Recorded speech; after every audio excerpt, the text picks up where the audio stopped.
मेरे प्यारे दोस्तों, आप सभी को नमस्कार। रामायण पाठ गतांक से आगे। लंका में भय का वातावरण। हनुमान द्वारा लंका दहन हो चुका था। समुद्र पर सेतु बन चुका था। वानर सेना लंका में प्रवेश कर चुकी थी। युद्ध के प्रारंभिक दिनों में धूम्राक्ष, प्रहस्त, अकंपन और अनेक राक्षस सेनापति मारे जा चुके थे। स्वर्णमयी लंका अब पहले जैसी निश्चिंत नहीं रही। राजमहलों में संगीत बंद हो चुका था। स्त्रियां अपने पतियों और पुत्रों की चिंता में थी। बाजारों में सन्नाटा था। मंदिरों में प्रार्थनाएं होने लगी थी। हर ओर केवल एक ही चर्चा थी, क्या लंका अब नहीं बच पाएगी या बच पाएगी। रावण की बेचैनी। रात्रि का समय था। रावण अपने राजमहल की ऊंची अटारी पर अकेला खड़ा था। उसकी आंखों में नींद नहीं थी। यह समुद्र की दिशा में देख रहा था। दूर कहीं वानर सेना के शिविरों में अग्नियां जल रही थी। उसे पहली बार अनुभव हुआ कि उसका प्रतिद्वंदी साधारण नहीं है। उसके मन में एक क्षण के लिए विभीषण की बातें गूंज उठी, भैया अब भी समय है, माता सीता को लौटा दीजिए। पर अगले ही क्षण उसका अहंकार जाग उठता है। उसने अपने आप से कहा, मैं रावण हूँ, त्रिलोक विजयी रावण। मैं किसी मानव से नहीं डरूंगा और ना ही डरता हूँ। किंतु भीतर बैठा भय अब बढ़ने लगा। राजसभा का आयोजन प्रातःकाल शंखनाद हुआ। लंका की विशाल राजसभा सजाई गई। स्वर्ण सिंहासन पर रावण बैठा। सभा में सेनापति, मंत्री, राजकुमार, विद्वान, राक्षस, गुप्तचर सभी उपस्थित थे। लेकिन आज किसी के चेहरे पर विजय का गर्व नहीं था। माल्यवान का सत्य। सभा में सबसे वृद्ध और अनुभवी मंत्री माल्यवान उठे। उन्होंने अत्यंत विनम्रता से कहा, महाराज, मैंने अनेक युद्ध देखे हैं। जब प्रकृति स्वयं किसी पक्ष का साथ देने लगे तब समझ लेना चाहिए कि धर्म उसी और है।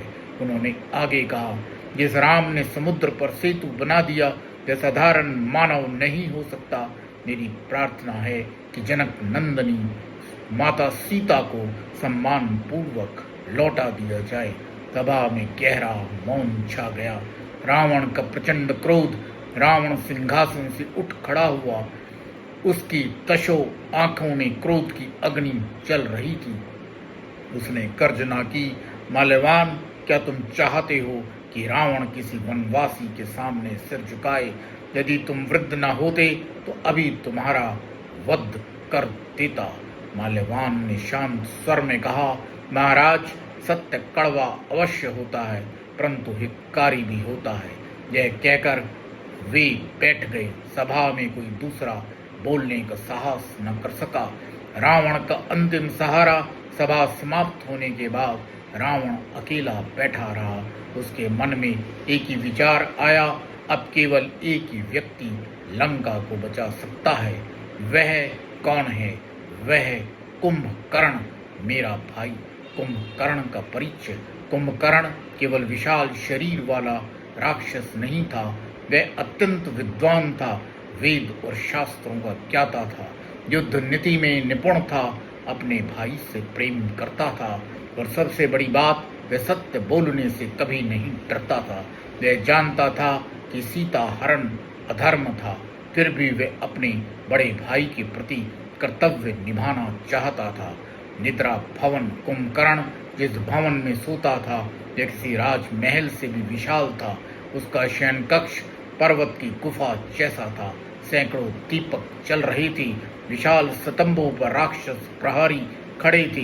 बीच में श्रेष्ठ वस्त्रों से ढकी विशाल शैया पर सोया था कुंभकर्ण। उसकी प्रत्येक सांस तूफान जैसी थी। जब वह सांस छोड़ता दीपकों की लौ कांप जाती। प्रहरी कई कदम पीछे हट जाते। उसके खर्राटों की ध्वनि से ऐसा लगता मानो बादल गरज रहे हों। जागरण का पहला प्रयास। रावण के आदेश से हजारों राक्षस भीतर पहुंचे। उन्होंने एक साथ शंख बजाए नगाड़े बजाए, रणभेरियां बजाई, विशाल घंटियां बजाई, पूरा भवन गूंज उठा, किंतु कुंभकर्ण ने केवल करवट बदली व फिर गहरी निद्रा में सो गया। दूसरा प्रयास। अब सैनिकों ने उसके शरीर को हिलाने का प्रयास किया। सैकड़ों राक्षस उसके एक हाथ को हिलाने लगे, सैकड़ों दूसरे हाथ को। किसी ने पैर खींचा, किसी ने कंधा, पर ऐसा लगा मानो पर्वत को हिलाने का प्रयास किया जा रहा हो। कुंभकर्ण बिल्कुल नहीं जागा। तीसरा प्रयास। अब हाथियों को बुलाया गया। विशाल युद्ध हाथियों को उसके ऊपर चलाया गया। हाथियों ने चिंगाड़ते हुए उसे धक्का दिया, फिर भी वह नहीं जागा। चौथा प्रयास। अब सुगंध, चंदन, केसर और पुष्पों की वर्षा की गई। तेज सुगंध फैल गई, फिर भी कोई प्रभाव नहीं पड़ा।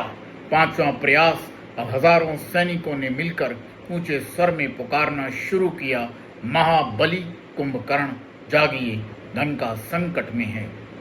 धीरे धीरे उसकी उंगलियां हिली, फिर उसकी पलकों में हलचल हुई, धरती कांपने लगी। उसने एक लंबी जमाई ली, ऐसा लगा मानो कोई पर्वत फट गया हो। उसकी आंखें धीरे धीरे खुली। कुंभकर्ण का जागना। जैसे ही कुंभकर्ण बैठा, पूरे भवन में कंपन होने लगा।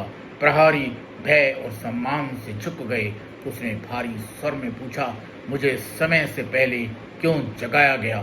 क्या देवलोक पर आक्रमण करना है या कोई नया युद्ध आरंभ हो गया है? किसी सैनिक की हिम्मत नहीं हुई उत्तर देने की। अंततः मुख्य सेनापति ने हाथ जोड़कर कहा, स्वामी, महाराज रावण ने आपको तुरंत राज्यसभा में बुलाया है। लंका महान संकट में है। कुंभकर्ण ने कुछ क्षण सैनिक की ओर देखा।